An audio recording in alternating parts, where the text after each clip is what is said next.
So what's up everybody? This is Future Byron. The video that you're about to see is some old footage that I found and I managed to dig it up. I never got to release the review of the Teamgee H5 board.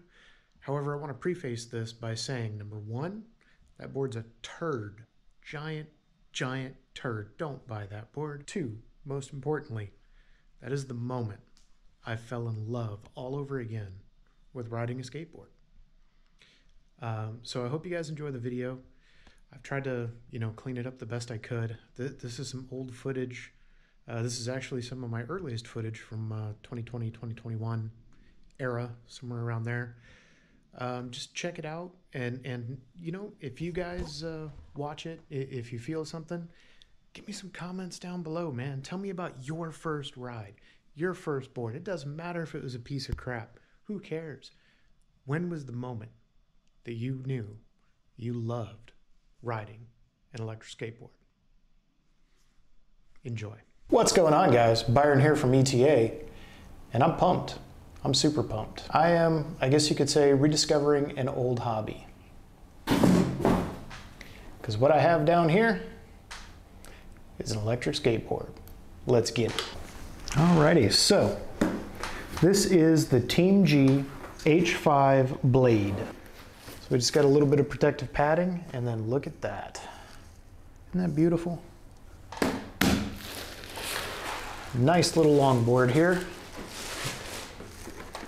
This is something I will admit, I haven't ridden a longboard in years, but I tell you what, this one's got me excited. This is wheels, man, they're huge. Look at that. These things are like 100mm wheels. I don't know, maybe they're 90. We'll check. And as far as electric skateboards go, this is not very heavy. And as you can see, it doesn't have the battery box that protrudes out of the bottom. Check that out though. It's a hub motor, it's not a belt drive. So as you can see here, the motors are actually inside the wheels. The cool thing is you can get these replacement cloud wheels, which we're going to wait a while, but then we'll make a decision on which wheels we prefer. Man, look at this. Got a really nice finish. In case you guys are curious, the battery is actually in the center of the board. This is 10 layers of Canadian maple and 1 layer of fiberglass.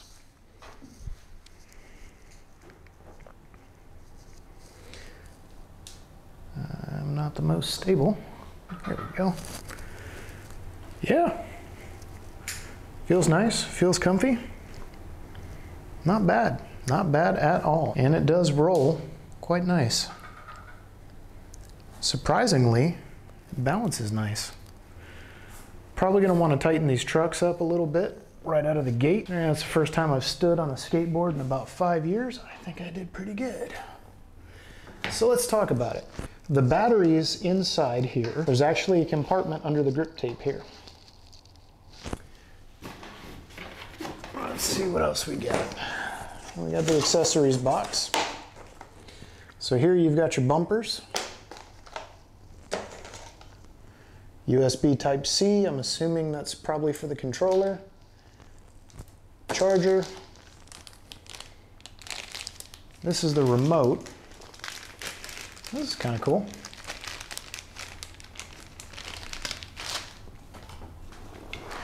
So this remote here has a very nice soft touch finish. It's very light. Has a little LCD readout. It's supposed to be able to give you your battery information on the skateboard itself, as well as the remote. Obviously it's completely dead, as I've just opened it up, and we're gonna have to charge it. And it does have a nice lanyard. So this is pretty cool.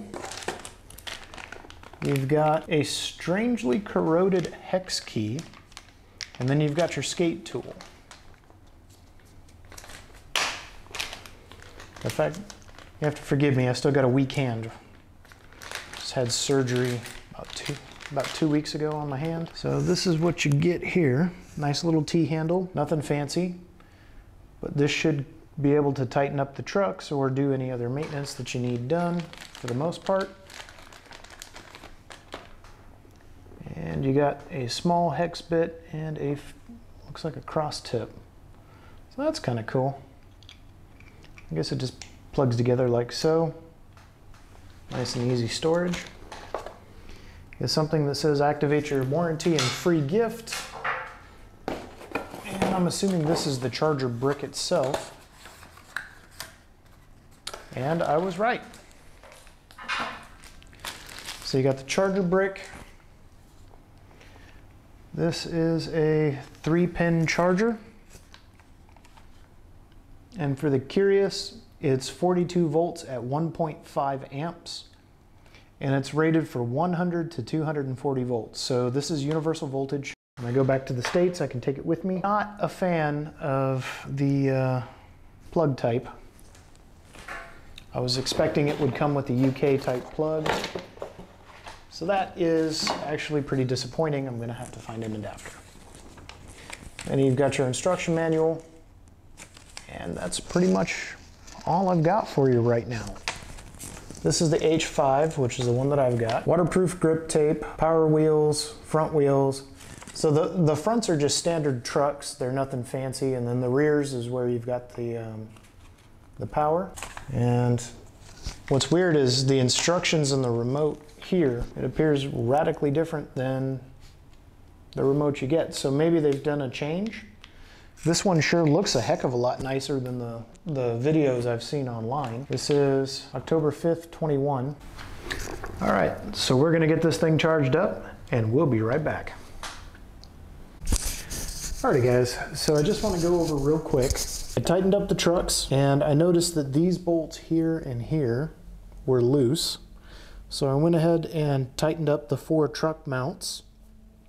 I double checked all of the other bolts and I adjusted the bearings on the wheels. So I get a nice relatively free spin and it's about the same duration on each side. It's about the best I can get it. But it should be ready to ride as soon as it's done charging. So we'll be back. Alrighty guys, so while we're charging, we're gonna go ahead and test it right now actually. Make sure that everything's done. As you can see, the charging brick color will change to green from red to green when it's done charging. Obviously it's not done charging. We're gonna go ahead and power it up. I'm gonna power up the remote. This thing has 31 kilometers on it. This is used. This isn't new. That's cool. The remote's already synced. Flip this for reverse. And that's your brake. That's cool. Also, the remote has haptic feedback, which is pretty cool. So that is low speed. According to this, it's doing 35 kilometers per hour right now. Wow. Okay. So it's got a battery life indicator on it. It's got a remote control battery life indicator on it. So this is high speed plus. Wow, that's pretty instantaneous. And the brakes are pretty instantaneous too. So now I'm really curious. This is low speed, medium. That's the high speed. And this is the high speed plus. So according to this, this is 35 kilometers per hour. We'll find out how accurate that is. Unfortunately, all of the controls for this remote don't seem to be in the instruction guide. Okay, so that's forward. That's low speed. That's medium speed. High speed. This is supposed to have a cruise control, but I haven't quite figured that out yet. And that's definitely not it. It says on the other remote, you get it up to speed, and then you tap down twice on the controller. That's clearly not the case. Maybe we go the other direction. All right, so we're high speed. Wow, that is a little sensitive. All right, so now we're in high speed plus. That's pretty cool. And it is very possible to precisely control the speed, which is kind of cool. I don't know what that button does. You hold it down, it vibrates. Yeah, I don't know what that does. No idea. We'll have to figure it out while we're doing it, unfortunately. But it's nice to know that it is a direct linear feedback. And if you just take your thumb off of it, the brakes don't engage. But the brakes do work. Very, very subtle delay from the time you push the button. That's definitely not... I don't know what those buttons do. Low, medium, high, high plus. Obviously I want to leave it on low. So you can change modes while you're driving it. That's pretty cool. Okay, so there's the cruise control. You guys can see it in operation. And the way that you work it is you get it up above 10 kilometers an hour and you push the button. So it's a little cumbersome, but not undoable. Obviously, I'm going to be controlling this with my left hand, so this is definitely not a left-handed remote. I'll tell you that. Anything happen when I pull that down? No? Okay. It is kind of cool that it vibrates when you switch from forward to reverse. And I'm going to set the reverse speed at low and the forward speed at low. Okay, so this is 8 kilometers an hour on low, and the cruise does not set. So on medium, this is saying 14 kilometers per hour, and it won't set. Okay, now it's set. So we're bouncing between 14 and 15 kilometers per hour. You can actually feel a nice little breeze coming off of this thing, which is pretty cool. Sorry about that.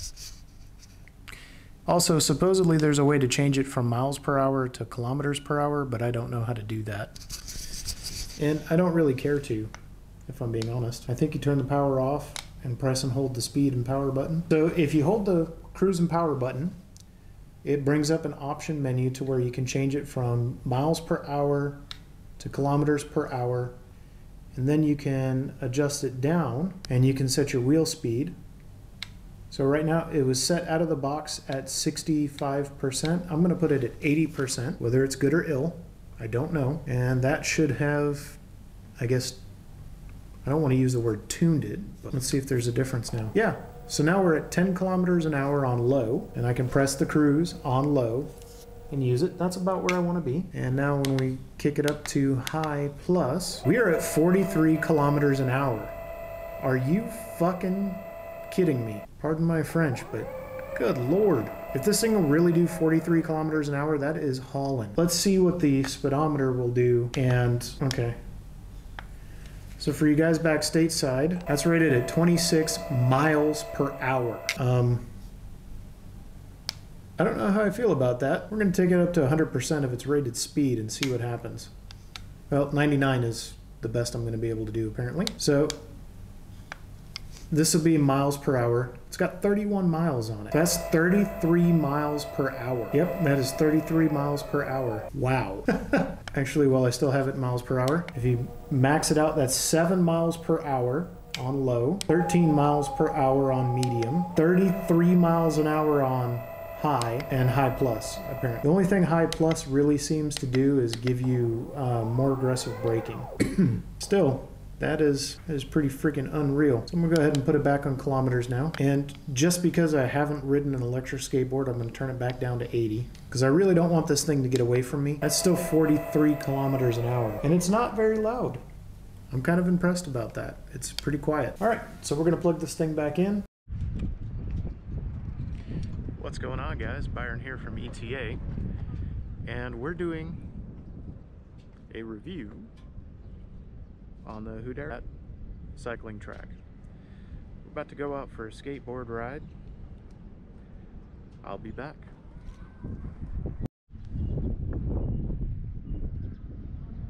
Alrighty, so here we are at the beginning of the track. Do a little kick push here. And let's get you some sights, huh?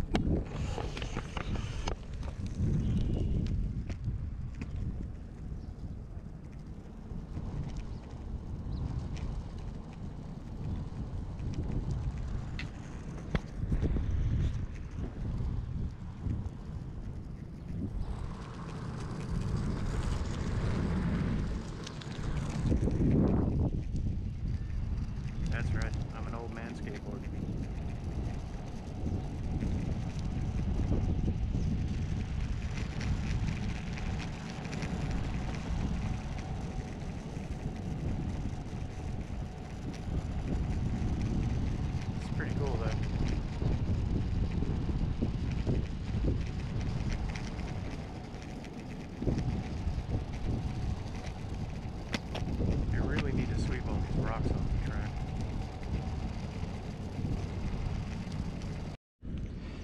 it, so I have no idea how any of this is going to come out, and I have no way to view it until I get done.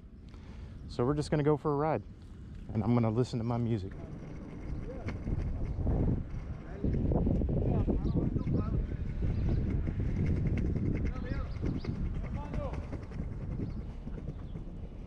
So riding over these hammered brick type sidewalks kind of sucks.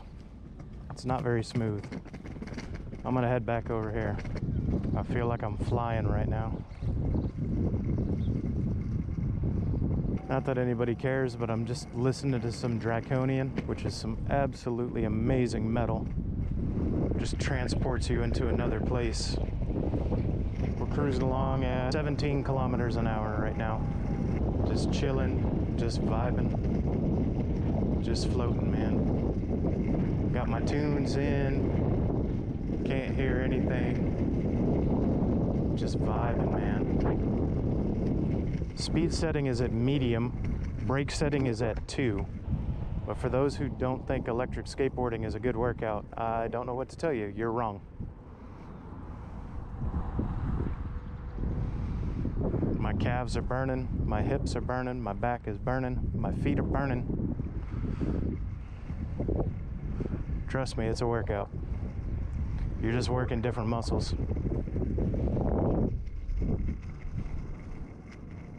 Now that we're here, I want to give myself a little bit of a break. So I'm just going to kick push. And I'm just going to ride it manual. 12 miles an hour right now. 25 kilometers an hour. Holy shit, I'm going to back that down a little bit faster than I wanted to go. That's cool though. Okay, now we're back to 17 again. I'm happy here. Still got to get used to the brakes on this thing. Just got to loosen up the legs a little. This is just fun, guys.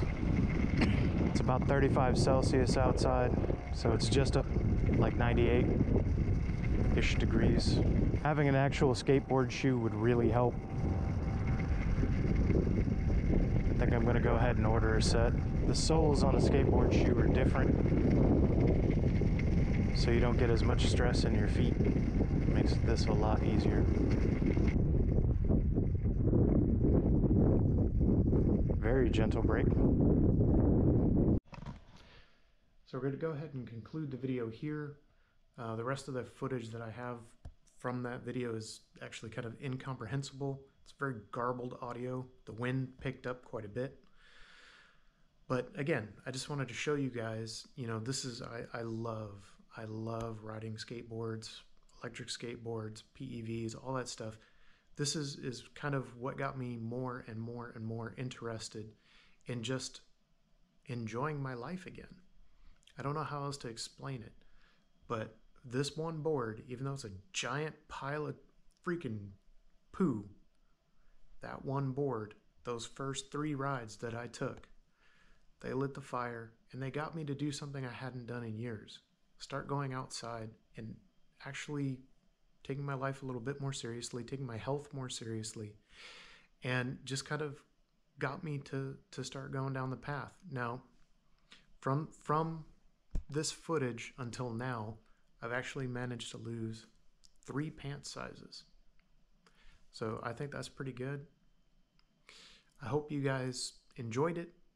Leave me some comments down below. Let me know. Are you a new rider? Are you an experienced rider? What do you think? What are your thoughts? I don't care about the board. Don't leave me any comments about the board. We already established that that's a big pile of crap. But where was that moment? That moment where you tune out the world and you're just on this contraption, this death machine, if you will, just tuning, just vibing, just riding, and just having fun. That's what I want to know. Y'all have a great rest of your day, and I'll see you in the next one.